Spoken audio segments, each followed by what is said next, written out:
தேதி நடைபெற இருக்கின்ற சட்டமன்ற தேர்தலை முன்னிட்டு தமிழகத்தில் நடக்கின்ற ஒரு காட்டாட்சி, ஒரு தீய சக்தியினுடைய ஆட்சி, மக்கள் விரோத போக்கை கடைபிடிக்கின்ற ஒரு ஆட்சியை அகற்ற வேண்டும் என்று பாரத பிரதமர் அவர்களும் இந்திய உள்துறை அமைச்சர் அமித்ஷா அவர்களும் தமிழகத்தில் இருக்கின்ற இந்த திமுக ஆட்சியை அகற்ற வேண்டும் என்ற நோக்கத்தோடு இன்றைக்கு தமிழகத்திலே இன்றைக்கி இந்திய அளவில் உலக அளவில் பாரத பிரதமர் அவர்கள் இன்றைக்கி அவர்கள் பொறுப்பேற்று 11 ஆண்டு காலம் 12 ஆண்டு காலம் பிரதமராக பொறுப்பேற்றதுக்கு பின்னால் உலகமே இந்தியாவை வியக்க வைக்கும் விதமாக இன்றைக்கு உலக அளவில் வரும் தலைவராக இன்றைக்கி அதிக மக்கள் யாரை நேசிக்கிறார்கள் என்ற கருத்து கணிப்பில் கூட உலக அளவில்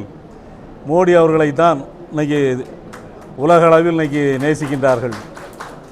அந்த அளவில் இன்றைக்கி வலுவான ஒரு இந்தியா, ஒரு வல்லரசாக கொண்டு வரக்கூடிய சக்தி படைத்த ஒரு பிரதமர் அவர்கள் தமிழகத்திலே ஒரு முடிவை எடுத்திருக்கிறார்கள் என்றால், தமிழகத்திலே ஒரு நல்லாட்சி நடக்க வேண்டும், தமிழகத்தில் நடக்கின்ற ஒரு காட்டாட்சி ஒழிய வேண்டும், ஒரு தீய சக்தியினுடைய ஆட்சி ஒழிய வேண்டும் என்ற நோக்கத்தோடு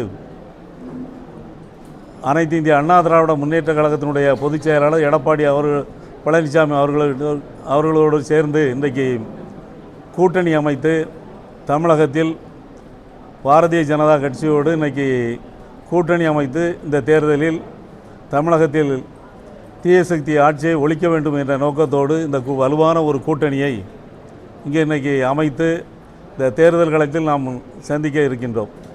அதன் அடிப்படையில் இன்றைக்கு தூத்துக்குடி தெற்கு மாவட்ட கழகத்தின் சார்பாக பிஜேபி தெற்கு மாவட்டம் இணைந்து இன்றைக்கு இந்த ப்ரெஸ் மீட்டிங் வைத்து இங்கே தூத்துக்குடி சிறுவைகுண்டம் சட்டமன்ற தொகுதிகளைச் சேர்ந்த செயல் வீரர்கள் கூட்டத்தையும், பிஜேபி செயல் வீரர்கள், அதிமுக செயல் வீரர்கள் கூட்டத்தை இங்கே மாவட்ட தலைவர் சித்ராங்கன் அவர்கள் இங்கே அருமையான ஏற்பாடுகளை செய்து உங்களை எல்லாம் இங்கே சந்திக்கின்ற ஒரு வாய்ப்பை ஏற்படுத்தி தந்திருக்கின்றார்கள். அவர்களுக்கு முதலில் சித்ராங்கன் அவர்களுக்கு முதற்கு நன்றியை தெரிவித்துக் கொண்டு, எந்த அளவிற்கு சிறப்பாக செயல்பட வேண்டும் என்ற நோக்கத்திற்காக இரண்டு கட்சி தொண்டர்களும் எவ்வாறு செயல்பட வேண்டும் என்ற நோக்கத்திற்காக இங்கே தூத்துக்குடி மாவட்டத்தில் இருக்கின்ற வடக்கே 3 தொகுதிகள், தெற்கே 3 தொகுதிகள் என்று 6 சட்டமன்ற தொகுதிகளையும் இந்திய தேசிய ஜனநாயக கூட்டணி வெற்றி பெற வேண்டும் என்ற நோக்கத்தோடு செயல்பட்டு கொண்டு இருக்கின்றோம். அதன் அடிப்படையில் இன்றைக்கு இந்த செயல் வீரர்கள் கூட்டம் இங்கே நடந்து கொண்டு இருக்கிறது என்பதை தெரிவித்து, 6 சட்டமன்ற தூத்துக்குடி வடக்கு தெற்கு 6 சட்டமன்ற தொகுதிகளிலும் தேசிய ஜனநாயக முற்போக்கு கூட்டணி வெற்றி பெறும் என்பதை இந்த நேரத்தில் சொல்லி, அதற்கு அவர்கள் ஆளுங்கட்சியாக இருக்கின்றார்கள், பல தில்லுமுழு வேலைகளை செய்தாலும் இங்கே பிஜேபியிலையும் நல்ல தொண்டர்கள், நல்ல உரிமையான தொண்டர்கள்லாம் இருக்கிறார்கள். அதையெல்லாம் நான் பார்த்திருக்கிறேன். அவர்கள் செயல்பாடுகளும் அதை போல் அதிமுகவில் உள்ள தொண்டர்களும் துடிப்பான தொண்டர்களும் இருக்கின்றார்கள். இணைந்து செயல்படும் போது தூத்துக்குடி தெற்கு மாவட்டம் வடக்கு மாவட்டத்தில் இருக்கின்ற 6 தொகுதிகளையும் வெற்றி பெறுவோம் என்பதை இந்த நேரத்தில் சொல்லி, இந்த வாய்ப்பை ஏற்படுத்தி தந்த மாவட்ட பாரதிய ஜனதா கட்சியினுடைய மாவட்ட தலைவர் சித்ராங்கன் அவர்களுக்கும் அவரோடு இருக்கின்ற தலைவர்கள் அவர்களுக்கும், இங்கே தூத்துக்குடி சட்டமன்ற தொகுதியின் வேட்பாளராக வருகை தந்திருக்கின்ற அருமை சகோதரர் செல்லப்பாண்டியன் அவர்களுக்கும், மேலும் இங்கே வருகை தந்திருக்கின்ற அனைவருக்கும் எனது அன்பான வணக்கத்தை நான் தெரிவித்துக் கொள்கிறேன்.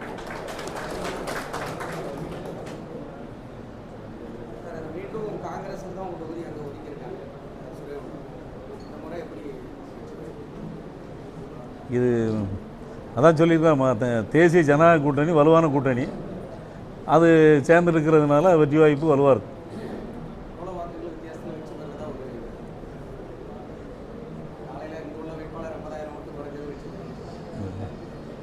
எப்படி 30,000 ஓட்டுக்கு மேலே சிறுவனம் சட்டமன்ற தொகுதி வெற்றி பெறும். அதே போல் தூத்துக்குடி சட்டமன்ற தொகுதியும் இடம் நிச்சயமாக வெற்றி பெறக்கூடிய ஒரு சூழ்நிலை இன்றைக்கி இருக்குது. அதுவும் கண்டிப்பாக வெற்றி பெறும். அதுவும் ஒரு 25,000-30,000 ஓட்டு வித்தியாசத்தில் வெற்றி பெறும் என்கிற என்னோட கணிப்பு.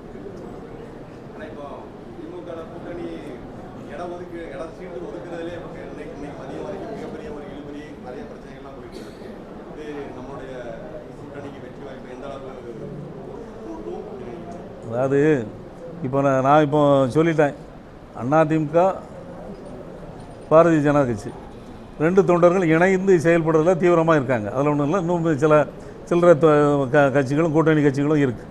ஆனால் அந்த இதில் இப்போவுமே அவங்களுக்குள்ள குழப்பம் வந்துட்டு, யார் வரணும் யார் வரணுங்கிறது. இதே மாதிரி ஒரு ஒத்த கருத்தோடு அவங்க செயல்பட முடியாதுங்கிறது தான் என்னோட கருத்து.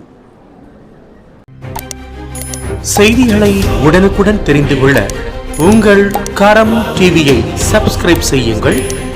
அதோடு பெல் பட்டனையும் கிளிக் செய்யுங்கள்.